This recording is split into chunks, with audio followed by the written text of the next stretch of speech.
Welcome to Community Cocktails with Kimberly, hosted by Kimberly Woodard, a realtor for nearly 20 years with Ebby Halliday Realtors. Join her every first and third Wednesday of the month as she meets with the top community influencers to help you get to know the area you want to call home. Don't just love your home, love your community.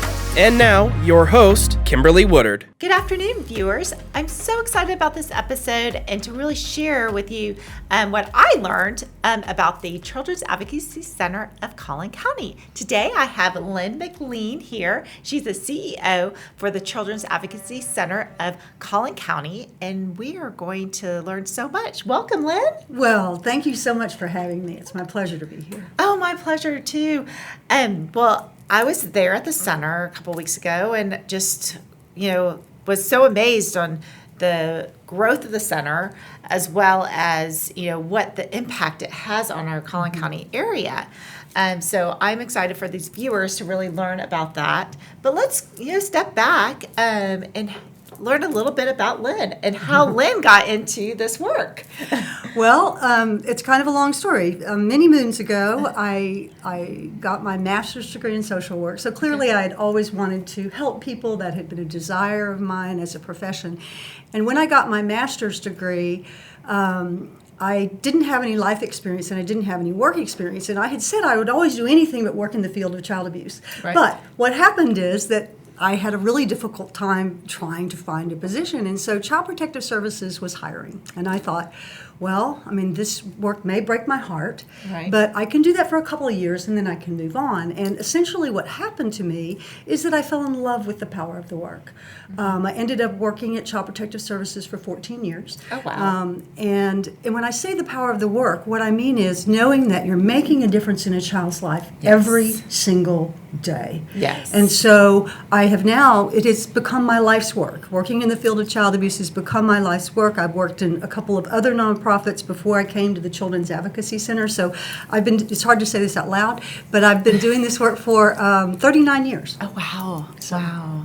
Well, it's, it takes a special, human being to really devote, and you are, for this line of work, because just the stories that you probably endure day after day, it does, it takes a toll on you. There's no question. And I always tell people that even after being in the field as long as I have, there's still cases that break my heart every day, that bring me to tears. And I think the day you don't cry anymore is the day you need to find another job. Yeah. If you can hear the stories that we hear and it not impact you emotionally, then it's time for you to move on. Yeah. And the other thing I will say about that is, as heartbreaking as the stories are that we hear, there's hope. Right. Children get better. Families get better. And we get to be part of that. Right. And that is powerful work that we get to do. And it's, and having that place for these families to go to is so important, so they can get on the road of recovery. Absolutely. There's no question about it.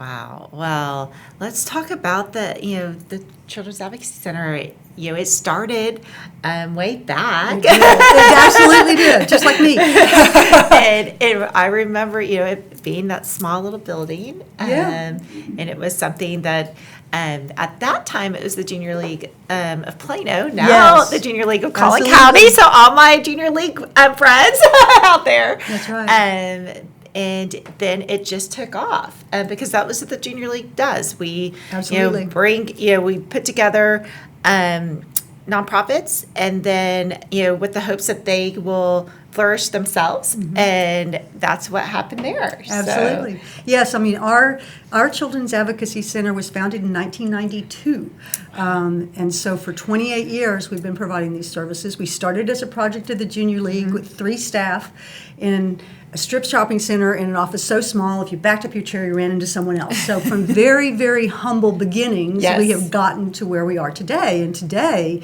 we are a full functioning facility with 55 staff working for the Children's Advocacy Center and 200 professionals co-housed in our building, all dedicated to safety, healing, and justice for children. Wow. So it is a pretty remarkable story. And it's also a testament, I think, to Collin County and their generosity and support, because if you've lived in Collin County for a while, while, you know that Collin County has been growing exponentially for years. Definitely. And because of, we've been able to move to larger facilities and continue to meet the need and add space. And right now we're working on a plan for how we're going to meet the needs of future children, given the projected growth in Collin County. And so we're very grateful to this community for their passionate and committed support of this mission. We couldn't have done what we've done without this community. Wow. Yes. I mean, the facility is huge. Tori, I almost got lost. I know, it's true. But I thought I was going to have to use Reese Pieces when I first started to figure out how to get around. But you know what I did learn is I didn't realize it is the hub. And I'd like you to elaborate that to the viewers, is it is the hub that the police and everyone comes to this center. And I didn't realize that. Yes. Yeah. And so, one of the things that's important for people to understand is that any case of child abuse that happens in Collin County is handled at our center. So even though we're in East Plano, we serve Prosper and Salina and McKinney and Frisco and all of those. And at our center, we have 200 professionals housed there. So we house law enforcement from Plano Police Department, Wiley and Allen Police Departments, as well as detectives from the Sheriff's Department that handle the small municipalities. Yes. We are the home office for Child Protective Services in Collin County. So if you had to call in a report of a child you were concerned about, as the law requires that we all do, the person who responds to that case would come from our building. And then in addition to that, as I said earlier, we have 55 staff who work for the nonprofit, providing services that strengthen and support the services offered by the city, county, and state agencies. So we essentially do the things they don't do. So we have social workers, and we have therapists, and we provide childcare, and we do forensic interviews of children. And so we all work together to make sure that that child gets everything that they need. And if I can just elaborate a little bit about this whole model of children's advocacy centers. Back when I started in this field doing work for Child Protective Services many moons ago, there was no such thing as children's advocacy centers. And so it was routine practice for children to have to tell their story multiple times. They'd make a disclosure to the teacher, and then I would go to the school and talk with them, and then I'd put them in my car and take them to a police station where they'd have to tell their story, and then I would take them to a hospital where they'd get a medical exam, and then throughout their case they had to tell their story multiple times. And it was really clear that children were being re-traumatized by the system. The other issue is that these cases are complicated. You have all the issues related to safety and risk to the child. You have issues related to the fact that this is a crime and someone should be held accountable for harming children. And then you have the issue of the trauma that the child has experienced and the family has experienced. And since we were not co-housed together, it was really easy for things to fall through the cracks. So the idea of advocacy centers was, what if, instead of children having to go from place to place to place to place, you took all the professionals, you put them in one place, child comes in one door and gets everything they need. And that's what we do at the Children's Advocacy Center. The other thing I think that's really critical about that is that we offer all of our services at no charge, and we offer all of our services for as long as children need our help. And that can be throughout their life. Right.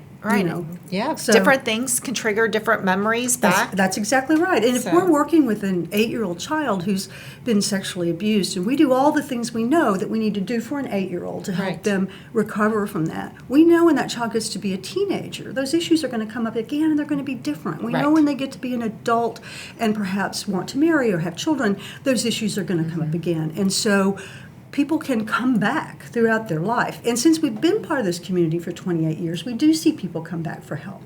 And so we're able to help them on their healing journey and help them be safe parents for their own children. And ultimately, that's what we all want, is to slow down the number of children coming through our doors, right? And so, No, I mean, and I love that it's that place where, those children, when they're little or whatever age they, come into the center, from that abuse, it's a safe place for them. It's absolutely. They can always count on that place, for their life. That's and that's what's so remarkable about the center.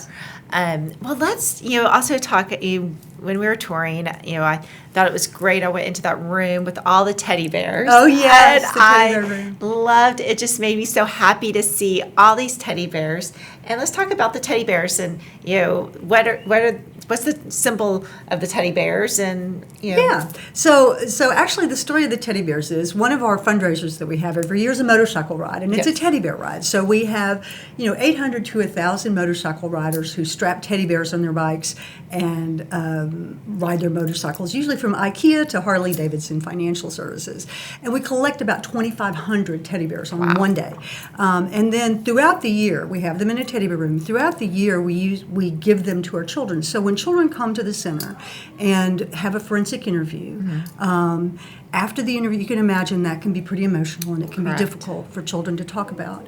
That then the children get to go to the teddy bear room and select a bear to take home with them. And so it's like a symbol of comfort, I think. And so one of the things that's remarkable about that is we hear stories about children who are growing up and going to college and they still have their teddy bear, and they take their teddy bear with them. And adults that have teddy bears that they're giving to their children, and that kind of thing. So it's one of those things it's a small gesture, but it seems to have a really big impact on children. It and does. They carry that with them. I think it's also a symbol for them of being believed, of being supported, of. And it's even like a symbol of new beginnings. Absolutely. They can start it. It's that they've had this, and now after their interview, they got a sense of, there is a new beginning out there. So when you see those motorcycles going around Plano, people, and you're like, why is there a teddy bear strapped to those guys? What are those crazy motorcycles? Why is the traffic backed up? It's in October. So now you will know. And I know when I see that, it's just, I'm going to stop and just, remember, okay, I'll have that flashback of where all those teddy bears are stored and that a child is getting that teddy bear when they go in there. So I love that. And then you also have, I thought it was also really nice is you have a store for the children that come in because, when they come to the center, it's usually whatever they were wearing, which could have been not much. And it's you basically get them all dressed. Right. Again. Yeah. We have a rainbow room. It's called the Rainbow Room, and it's an emergency resource center. It's stocked with all new items. We want our kids to have new cool things like the other kids have. So clothes of all sizes, shoes, socks, underwear, diapers, baby formula, all kinds of emergency supplies. So that if a child has to be separated from their family because it's too risky for them to be at home, we can make sure they have those essential things that they need, pajamas and clothes and shoes. And we can also, the other thing that we do is provide a lot of support of relatives who take in children, because if children can't be at home because it's too risky, if they can be with a relative, that's a lot less traumatic for children, and we want to support relatives, but relatives don't get the same kind of financial support that foster parents do. And so, if we can place an infant with a grandparent with a car seat and a porta crib and baby formula, if we can help with winter coats and school supplies, those things can make a real difference. We are really dedicated to helping those relatives care for children. We serve about 100 children a month out of that room. Wow.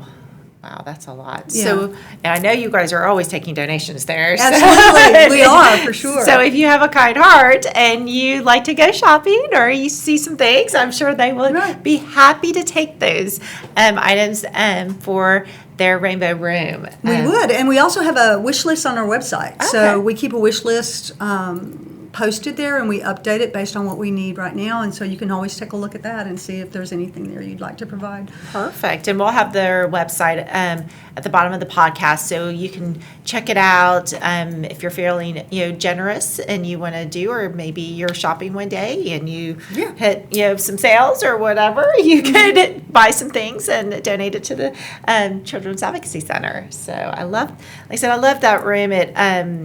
It's all about new beginnings is what I feel like, and that's another symbol of it's a new beginning for that child. That's right. That has already endured, things that we just, sometimes you just can't imagine. And it's just this little person. So we're working to make their future better than their past. Yes, definitely. All parts of what we do are focused on that. Yes. Well, and some of the other things, touring through You had a music room, We which do. was really cool. That they, with music and instruments and things like that the kids get to use.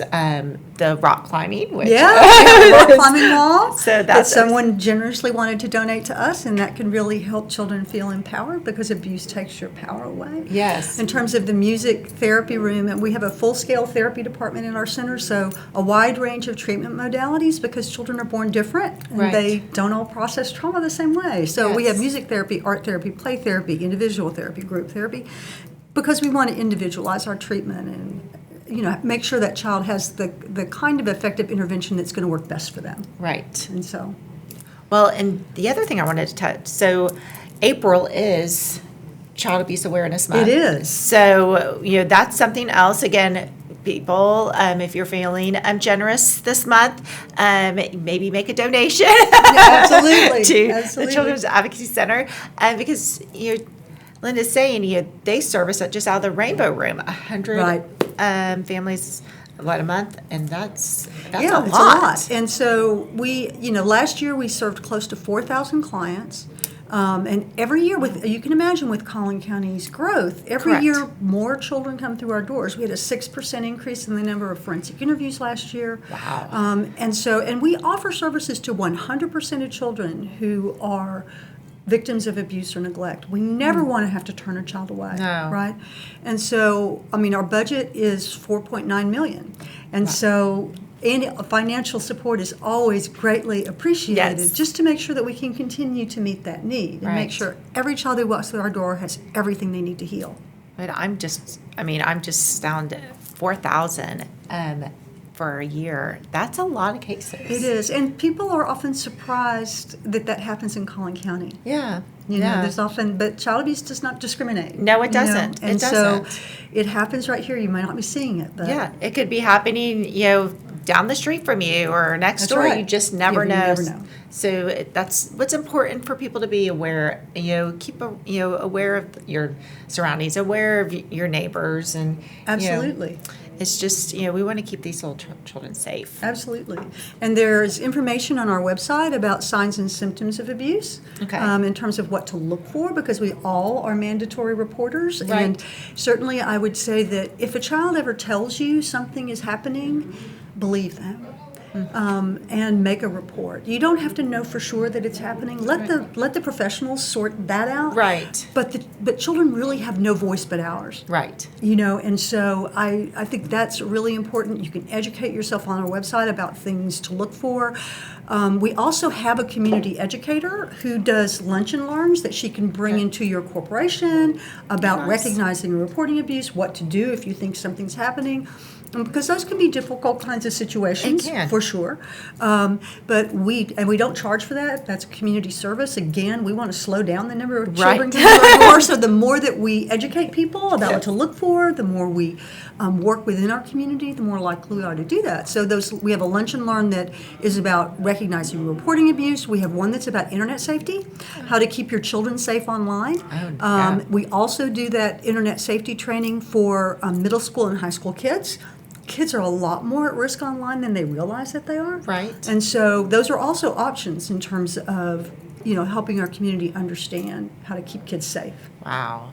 Well, I have thoroughly enjoyed learning all these different things that you guys provide to the community, and you do such a great job. Viewers, if you are looking again for an organization, if you want to help, if you feel you want to volunteer, you can go to their website. We'll have the website at the bottom of the podcast. It'll have all the ways that you could get involved, whether it's you want to give some time, or you want to monetarily or donate, or maybe you have an organization that's looking for something to donate to. Keep the Children's Advocacy Center of Collin County in mind, because it is right there in our right there in our hub, and you never know, the house next door could be facing this. Yeah. Well, thank you, Lynn. Cheers to you. Well, cheers to you. Thank you for let me tell my story. You're welcome. Cheers. Thanks for tuning in. If you'd like to contact Kimberly with your real estate needs, you can reach her at kimberlywoodard.ebby.com. We hope you enjoyed our guest this week, and remember, don't just love your home, Love your community.